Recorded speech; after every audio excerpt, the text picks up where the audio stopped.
ಪ್ರವೇಶ. ನವೋದಯ ಕಾಲದ ಜನಪ್ರಿಯ ಕಾವ್ಯ ಪ್ರಕಾರಗಳಲ್ಲಿ ಭಾವಗೀತೆ ಮೊದಲನೆಯದು. ವ್ಯಕ್ತಿಯೋರ್ವ ಯಾವುದಾದರೊಂದು ಸಮಯದಲ್ಲಿ ನೋಡಿದ, ಕೇಳಿದ, ಅನುಭವಿಸಿದ ನೋವು ನಲಿವುಗಳಿಗೆ ಮೂರ್ತರೂಪ ನೀಡುವುದು ಸುಲಭದ ಕೆಲಸವಲ್ಲ, ಪ್ರತಿಭಾವಂತರಿಂದ ಮಾತ್ರ ಆಗುವಂಥದ್ದು. ಪ್ರತಿಭಾನ್ವಿತ ವ್ಯಕ್ತಿಯ ಅನುಭವ ಭಾವತೀವ್ರತೆಯ ಜೊತೆಯಲ್ಲಿ ಗೇಯವನ್ನು ಒಳಗೊಂಡು ಅಭಿವ್ಯಕ್ತಿಯನ್ನು ಪಡೆದಾಗ ಅದು ಭಾವಗೀತೆಯಾಗುತ್ತದೆ. ಇಂತಹ ಭಾವಗೀತೆ ವೈಯಕ್ತಿಕ ನೆಲೆಯಲ್ಲಿದ್ದು ಸಾರ್ವತ್ರಿಕ ಮನ್ನಣೆಯನ್ನು ಪಡೆಯುವಂತಿದ್ದರೆ ಭಾವಗೀತೆಯ ಸೊಗಸು ಮತ್ತಷ್ಟು ಹೆಚ್ಚುತ್ತದೆ. ಭಾವಗೀತೆ ಧ್ವನಿಪೂರ್ಣವಾಗಿದ್ದರೆ ಗೀತೆಯ ಸೌಂದರ್ಯಕ್ಕೆ ಮತ್ತಷ್ಟು ಮೆರುಗು ಬರುತ್ತದೆ. ಇಂತಹ ಭಾವಗೀತೆಯೊಂದನ್ನು ಪರಿಚಯಿಸಲಾಗಿದೆ. ಚಲನಶೀಲತೆ, ಜೀವಂತಿಕೆಯ ಗುಣ, ನಿಸರ್ಗದ ಹೊಂದಾಣಿಕೆಯಂತೆ ಕಾಲ ಉರುಳುತ್ತದೆ. ಅದಕ್ಕೆ ತಡೆ ಎಂಬುದಿಲ್ಲ. ಎಂತಹ ಪ್ರಭಾವಶಾಲಿಯಾದರೂ ನಿಸರ್ಗದತ್ತವಾದ ಕಾಲಚಕ್ರದ ಎದುರಿನಲ್ಲಿ ತಲೆಬಾಗಲೇಬೇಕು. ಅದಕ್ಕೆ ಹೊಂದಿಕೊಳ್ಳಬೇಕು. ಆಯಾ ಕಾಲದಲ್ಲಿ ನಡೆದ ಪ್ರತಿಯೊಂದು ಘಟನೆಯೂ ಕಾಲ ಉರುಳಿದಂತೆ ಇತಿಹಾಸವಾಗುತ್ತಾ ಹೋಗುತ್ತದೆ. ಕವಿ ಬೇಂದ್ರೆ ಅವರು ಕಾಲದ ಗತಿಯನ್ನು ಹಾರುವ ಹಕ್ಕಿಯೊಂದಿಗೆ ಸಮೀಕರಿಸಿ ನೋಡುವ ಪ್ರಯತ್ನ ಮಾಡಿದ್ದಾರೆ. ಹಕ್ಕಿಯ ಹಾರುವಿಕೆ ಪ್ರಕೃತಿಯ ಸಹಜಕ್ರಿಯೆಯೊಂದಿಗೆ ಯುಗಗಳೇ ಉರುಳಿ ಹೊಸತನಕ್ಕೆ ತೆರೆದುಕೊಳ್ಳುವ ಸಂಕೇತವೂ ಆಗಿದೆ. ಶುಕ್ರ, ಚಂದ್ರ, ಮಂಗಳ ಲೋಕ ಸಂಚಾರ ಕಾಲದ ಒಂದು ಭೌತಿಕ ಲಕ್ಷಣ. ಬ್ರಿಟಿಷರ ಸಾಮ್ರಾಜ್ಯಶಾಹಿಯಿಂದ ಪಾರಾಗುವ ಸ್ವಾತಂತ್ರ್ಯ ಚಿಂತನದ ಕಲ್ಪನಾ ಪಕ್ಷಿಯ ಹಾರಾಟವು ಇನ್ನೊಂದು ಲಕ್ಷಣ. ಇದಲ್ಲದೆ ಮಂಗಳ ಲೋಕದ ಅಂಗಳಕ್ಕೆ ಮಾನವನು ಏರುವ ಸೂಚನೆಯನ್ನು ಸಾರಿದ ಕವನ ಇದಾಗಿದೆ ಎನ್ನುವುದು ಗಮನಾರ್ಹ. ಕಾಲ ಪಕ್ಷಿಯ ಹೊಡೆತಕ್ಕೆ ಮಾನವ ಪ್ರಪಂಚದಲ್ಲಾಗುವ ವೈಚಿತ್ರ್ಯದ ವಿಸ್ಮಯದಲ್ಲಿ ಒಂದು ಉದ್ಗಾರವಿದು. ಇಂಥ ಭಾವಗೀತೆಯೊಂದನ್ನು ಪರಿಚಯಿಸುವುದೇ ಇಲ್ಲಿನ ಆಶಯವಾಗಿದೆ. Introduction. The lyric is the first of the popular poetic genres of the Renaissance. It is not an easy task to give form to the pain and pleasures that a person has seen, heard, experienced at some point in time. It is something that can only be done by talented people. When the experience of a talented person is expressed with lyricism along with emotional intensity, it becomes a lyric. If such a lyric is personal but also gains universal recognition, the beauty of the lyric increases further. If the lyric is sonorous, the beauty of the song is further enhanced. Such a lyric is introduced. Mobility is the quality of life. Time rolls on like the harmony of nature. There is no stopping it. No matter how influential one is, one must bow down before the cycle of time given by nature. One must adapt to it. In which time, in which place. Every event that happens becomes history as time passes. Poet Bendre has tried to compare the passage of time with a flying bird. The flight of a bird is also a symbol of the passage of ages along with the natural action of nature and opening up to newness. The movement of Venus, the Moon, and Mars is a physical feature of time. The flight of the bird, the imagination of freedom thought to escape from British imperialism, is another feature. Moreover, it is noteworthy that this is a poem that heralds the rise of man to the courtyard of Mars. This is an exclamation in amazement at the strangeness of the human world at the stroke of the bird of time. The intention here is to introduce such a lyric.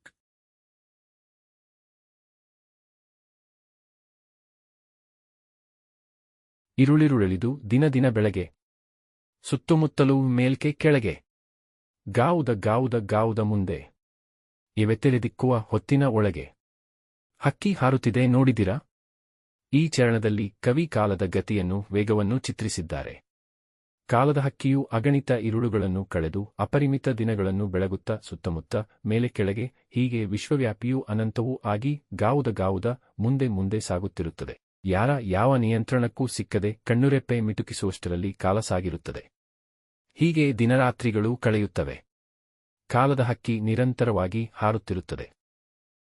In this stanza, the poet has depicted the speed of time. The bird of time, having spent countless nights and lit up limitless days, keeps flying around, up and down, and thus becoming universal and infinite, gavu. Time passes in the blink of an eye, without anyone or anything controlling it.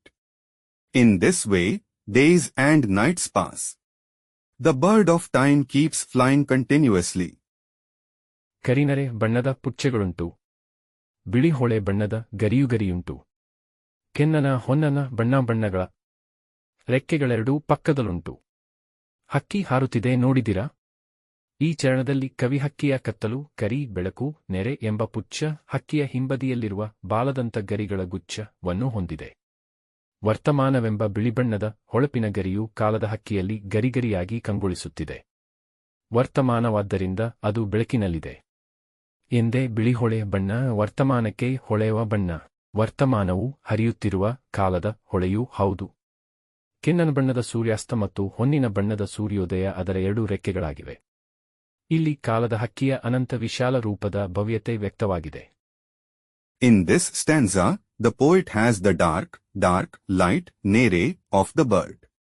The white, shiny feather of the present is adorning the bird of time. Since it is the present, it is in the light. That is the white light color. The color that lights the present. The present is also the flowing stream of time. The purple sunset and the golden sunrise are its two wings. Here the magnificence of the infinite vast form of the bird of time is expressed. ನೀಲಮೇಘ ಮಂಡಲ ಸಮಬಣ್ಣ. ಮುಗಿಲಿಗೆ ರೆಕ್ಕೆಗಳೊಡೆದವು ಅಣ್ಣ. ಚಿಕ್ಕೆಯ ಮಾಲೆಯ ಸೆಕ್ಕಿಸಿಕೊಂಡು. ಸೂರ್ಯ ಚಂದ್ರನು ಮಾಡಿದೆ ಕಣ್ಣ. ಹಕ್ಕಿ ಹಾರುತ್ತಿದೆ ನೋಡಿದಿರಾ? ಈ ಚರಣದಲ್ಲಿ ಕಾಲದ ಹಕ್ಕಿಯ ಬಣ್ಣ ನೀಲಮೇಘಮಂಡಲ ಸದೃಶವಾದುದು. ನೀಲಿ ಅಂದರೆ ವೈಶಾಲ್ಯ, ನೀಲಮೇಘಮಂಡಲದಂತೆ ಸಮಬಣ್ಣವೂ ಹೌದು. ಕಾಲದ ದೃಷ್ಟಿ ತರತಮರಹಿತ. ಕಾಲದ ಹಕ್ಕಿಯು ನೀಲಮೇಘಮಂಡಲದಂತೆ ಅಗಾಧ ವ್ಯಾಪಕ ವಿಶಾಲ. ಎಷ್ಟೆಂದರೆ ಆಕಾಶಕ್ಕೆ ರೆಕ್ಕೆಗಳು ಮೂಡಿ ಆಕಾಶವೇ ಹಾರುತ್ತ ಸಾಗಿದಂತೆ. ಕಾಲದ ಹಕ್ಕಿಯ ಹಾರಾಟ ಶ್ಲೇಷೆ ಗಮನಿಸಿರಿ ಅಂತದು.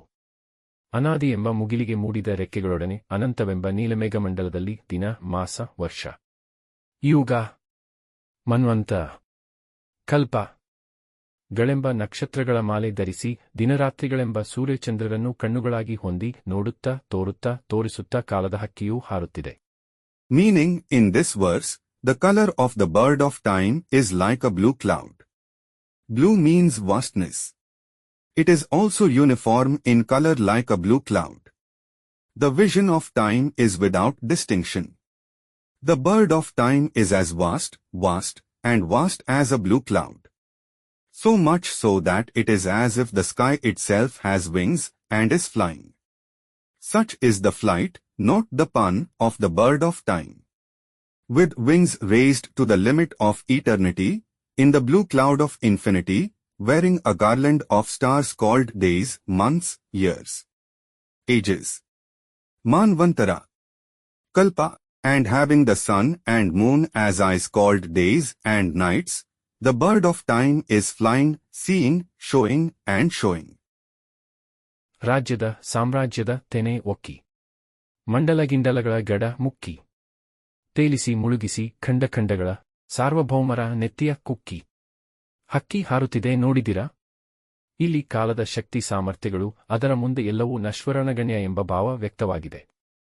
ರಾಜ್ಯ ಸಾಮ್ರಾಜ್ಯಗಳ ಭರ್ಜರಿ ತೆನೆಗಳನ್ನೆಲ್ಲ ಒಕ್ಕಿ ಬಡಿದು ಗಾಳಿಗೆ ತೂರಿತ್ತಾ, ಚಿಕ್ಕಪುಟ್ಟ ಮಂಡಲಗಿಂಡಲಗಳ ಕೋಟೆ ಕೊತ್ತಲಗಳನ್ನೆಲ್ಲ ಮುಕ್ಕಿ ಮುಗಿಸುತ್ತಾ, ಖಂಡಖಂಡಗಳನ್ನೇ ಒಂದೆಡೆ ಪ್ರಾಕೃತಿಕ ಬದಲಾವಣೆ ಪ್ರಗತಿ ವಿಜ್ಞಾನ, ಇನ್ನೊಂದೆಡೆ ಯುದ್ಧ ಪ್ರಕೃತಿ ವಿಕೋಪ ವಿನಾಶ ಈ ರೀತಿ ತೇಲಿಸಿ ಮುಳುಗಿಸಿ ಸಾರ್ವಭೌಮರೆಲ್ಲರ ನೆತ್ತಿಯ ಕುಕ್ಕಿ ಅಂದರೆ ಮಹಾನ್ ಸಾರ್ವಭೌಮ ಸಾಮ್ರಾಟ ಚಕ್ರವರ್ತಿ ಎಂದು ಮೆರೆದವರು ಇದರ ಮುಂದೆ ಸೋಲಲೇಬೇಕಾಯಿತು. ಅಂಥವರನ್ನೆಲ್ಲ ಕಾಲದ ಹಕ್ಕಿ ಹೊಸಕಿ ಹಾಕುತ್ತಾ ಇತಿಹಾಸ ಮಾಡಿ ನಿರಂತರ ಬದಲಾವಣೆಗಳನ್ನು ಮಾಡುತ್ತಾ ಇಲ್ಲಿ ಯಾವುದೂ ಯಾರೂ ಶಾಶ್ವತವಲ್ಲ ಎಂಬುದನ್ನು ಸಾರುತ್ತಾ ಹಾರುತ್ತಿದೆ. Here, the power and potential of time, in front of which everything is impermanent and insignificant, is expressed. Having crushed and scattered all the magnificent crops of kingdoms and empires, having completely destroyed all the fortresses of small circles and space, having made continents float and sink, on one side, natural change progress science, on the other side, war natural disaster destruction, etc., even the crown jewels of all sovereigns, that is, the great sovereign emperors, had to be defeated in front of it. The bird of time, making history and making continuous changes, is flying here, proclaiming that nothing and no one is permanent. ಯುಗಾಯುಗಗಳ ಹಣೆ ಬರಹವ ಒರಸಿ, ಮನ್ವಂತರಗಳ ಭಾಗ್ಯವ ತೆರೆಸಿ, ರೆಕ್ಕೆಯ ಬೀಸುತ್ತ ಚೇತನಗೊಳಿಸಿ. ಹೊಸಗಾಲದ ಹಸುಮಕ್ಕಳ ಹರಸಿ. ಹಕ್ಕಿ ಹಾರುತ್ತಿದೆ ನೋಡಿದಿರಾ? ಇಲ್ಲಿ ಕಾಲದ ಪರಿವರ್ತನಾಶೀಲತೆ, ನವೀನಶೀಲತೆಯನ್ನು ಚಿತ್ರಿಸಲಾಗಿದೆ. ಕಾಲದ ಹಕ್ಕಿಯು ಯುಗಯುಗಗಳ ಆಗುಹೋಗುಗಳನ್ನು ತಿಕ್ಕಿತೀಡಿ, ಚರಿತ್ರೆಯನ್ನು ಹಿಂದೆ ಬಿಟ್ಟು ಅಳಿಸಿಕೊರೆಸಿ, ಮನ್ವಂತರಗಳ ಅಂದರೆ ದೀರ್ಘ ಕಾಲಾವಧಿಯ ಭಾಗ್ಯಕ್ಕೆ ಅಂದರೆ ಪ್ರಗತಿಗೆ ಹೇತುವಾಗಿ ಸಾಕ್ಷಿಯಾಗಿ, ಮನ್ವಂತರಗಳ ಅಂದರೆ ಪರಿವರ್ತನೆಯ ಸಮಯದ ಭಾಗ್ಯಕ್ಕೆ ಅಂದರೆ ಇತ್ಯಾತ್ಮಕ ಬದಲಾವಣೆಗಳಿಗೆ ಹೇತುವಾಗಿ ಸಾಕ್ಷಿಯಾಗಿ ರೆಕ್ಕೆಯ ಬೀಸುತ್ತ ಅಂದರೆ ಕಾಲಕ್ರಮದಲ್ಲಿ ಚೇತನಗೊಳಿಸಿ ಅಂದರೆ ಪ್ರಗತಿಯ ಕಸುವು ನೀಡಿ, ಹೊಸಗಾಲದ ಹಸುಮಕ್ಕಳ ಹರಸಿ ಅಂದರೆ ಬದಲಾದ ಲೋಕಕ್ಕೆ ಕಣ್ಣು ತೆರೆದ ಅಂದಂದಿನ ಜನರನ್ನು ಜೀವಿಗಳನ್ನು ಮುನ್ನಡೆಸಿ ಮತ್ತು ಇಂದಿನ ಲೋಕಕ್ಕೆ ಕಣ್ಣು ತೆರೆದಿರುವವರನ್ನು ಮುನ್ನಡೆಸುತ್ತಾ ಕಾಲದ ಹಕ್ಕಿಯು ಹಾರುತ್ತಿದೆ, ಕಾಲ ಸಾಗುತ್ತಿದೆ. Here the changeability and innovation of time are depicted. The bird of time, having crushed the events of the ages, leaving history behind, erasing wiping, being a witness to the fate, progress, of the Manvantaras, long periods of time, being a witness to the fate, positive changes, of the Manvantaras, times of transition, fluttering its wings, in the course of time, and giving life, giving the breath of progress, carrying the calves of the new era, leading the people creatures of the past who opened their eyes to the changed world and leading those who have opened their eyes to the world of today, the bird of time is flying, time is passing. ಬೆಳ್ಳಿಯ ಹಳ್ಳಿಯ ಮೇರೆಯ ಮೀರಿ, ತಿಂಗಳಿನೂರಿನ ನೀರನ್ನು ಹೀರಿ, ಆಡಲು ಹಾಡಲು ತಾ ಹಾರಾಡಲು, ಮಂಗಳಲೋಕದ ಅಂಗಳಕ್ಕೇರಿ. ಹಕ್ಕಿ ಹಾರುತ್ತಿದೆ ನೋಡಿದಿರಾ? ಕಾಲಗತಿಯಲ್ಲಿ ಮಾನವನು ವೈಜ್ಞಾನಿಕವಾಗಿ ಆಕಾಶದೆತ್ತರಕ್ಕೆ ಬೆಳೆದಿದ್ದಾನೆ. ಅವನ ಅನ್ವೇಷಣೆ ಕೇವಲ ಭೂಮಂಡಲಕ್ಕೆ ಮಾತ್ರ ಸೀಮಿತವಾಗಿಲ್ಲ. ಬೆಳ್ಳಿಯ ಅಂದರೆ ಶುಕ್ರಗ್ರಹದ ವಾಯುಮಂಡಲವನ್ನು ಪ್ರವೇಶಿಸಿದ ಮಾನವ ತಿಂಗಳಿನೂರಿನ ಅಂದರೆ ತಿಂಗಳ ಬೆಳಕಿನ ಚಂದ್ರನ ತಂಪು ನೆಲ ತುಳಿದು ಇದೀಗ ಮಂಗಳ ಗ್ರಹದ ಅಂಗಳವನ್ನು ತಲುಪಿದ್ದಾನೆ. ಕಾಲಾಂತರದಲ್ಲಿ ವೈಜ್ಞಾನಿಕವಾಗಿ ಮಾನವನ ಸಾಧನೆಯನ್ನು ಕವಿ ಸಾಂಕೇತಿಕವಾಗಿ ಇಲ್ಲಿ ವರ್ಣಿಸಿದ್ದಾರೆ. Over time, man has grown scientifically to the sky. His exploration is not limited to the earth alone. Man, who entered the atmosphere of silver, that is, Venus, has trodden the cold ground of the moon, that is, the moonlit moon, and has now reached the courtyard of Mars. The poet has here symbolically described the scientific achievements of man over time. ಮುಟ್ಟಿದೆ ದಿಗ್ಮಂಡಲಗಳ ಅಂಚ, ಆಚೆಗೆ ಚಾಚಿದೆ ತನ್ನೆಯ ಚುಂಚ, ಬ್ರಹ್ಮಾಂಡಗಳನ್ನು ಒಡೆಯಲು ಎಂದೋ ಬಲ್ಲರು ಯಾರ ಹಾಕಿದ ಹೊಂಚ. ಹಕ್ಕಿ ಹಾರುತ್ತಿದೆ ನೋಡಿದಿರಾ? ಕಾಲಗತಿಯಲ್ಲಿ ಮಾನವನು ತನ್ನ ಪ್ರಗತಿಶೀಲತೆಯನ್ನು ದಿಕ್ಕುದಿಕ್ಕುಗಳೆಡೆ ಹರಿಸಿದ್ದಾನೆ, ಗತಿಶೀಲನಾಗಿದ್ದಾನೆ. ನಾವು ವಿಶ್ವದ ರೂಪವನ್ನು ಅರಿಯಲು ಯತ್ನಿಸುತ್ತಿದ್ದೇವೆ. ಬ್ರಹ್ಮಾಂಡದಾಚೆಗೂ ನಮ್ಮ ಗಮನವನ್ನು ಹರಿಯಬಿಟ್ಟಿದ್ದೇವೆ. ಈ ನಮ್ಮ ಗತಿಯು ಕಾಲಕ್ರಮದಲ್ಲಿ ಬ್ರಹ್ಮಾಂಡದ ರಹಸ್ಯವನ್ನು ಒಡೆಯುತ್ತದೆಯೇ ಅಥವಾ ಈ ವಿಶ್ವವನ್ನೇ ಹೋಳು ಮಾಡುತ್ತದೆಯೇ? ಬಲ್ಲವರು ಯಾರು? ಇಂಥ ಯಾವುದೋ ಘಟನೆಗೆ ಆ ಸೃಷ್ಟಿಕರ್ತ ಹಾಕಿರುವ ಹೊಂಚೆ ಇದೆಲ್ಲ. ಸೃಷ್ಟಿಕರ್ತನೋ ಈ ವಿಶ್ವದ ಇನ್ನಾವುದೋ ಶಕ್ತಿಯೋ? ಇದೆಲ್ಲ ಉದ್ದೇಶಿತವೋ ಅನುದ್ದೇಶಿತವೋ? ಯಾರು ಬಲ್ಲರು? ಈ ನಿಗೂಢಗಳನ್ನೊಳಗೊಂಡಿರುವ ಕಾಲವೆಂಬ ಹಕ್ಕಿಯೂ ಹಾರುತ್ತಿದೆ, ನಿರಂತರವಾಗಿ ಮುಂದೆ ಮುಂದೆ ಸಾಗುತ್ತಿದೆ ಎಂದು ಕವಿ ವರ್ಣಿಸಿದ್ದಾರೆ. Over time, man has directed his progress in various directions. He has become a mover. We are trying to understand the form of the universe. We have spread our attention beyond the universe. Who knows whether this progress of ours will eventually unravel the mystery of the universe or will tear this universe apart? Is this all a trap laid by the Creator for some such event? Is it the Creator or some other power in this universe? Is all this intentional or unintentional? Who knows? The bird called time, which contains these mysteries, is flying. It is constantly moving forward. The poet has described it. Dear students, if you find these lessons explained is helpful, please share this video with your friends. Subscribe to our channel for simple and clear lesson explanations. Check the description for links to other lesson summaries and join our WhatsApp channel for daily Kannada and Hindi lessons, useful phrases and grammar tips. Start learning today and speak confidently.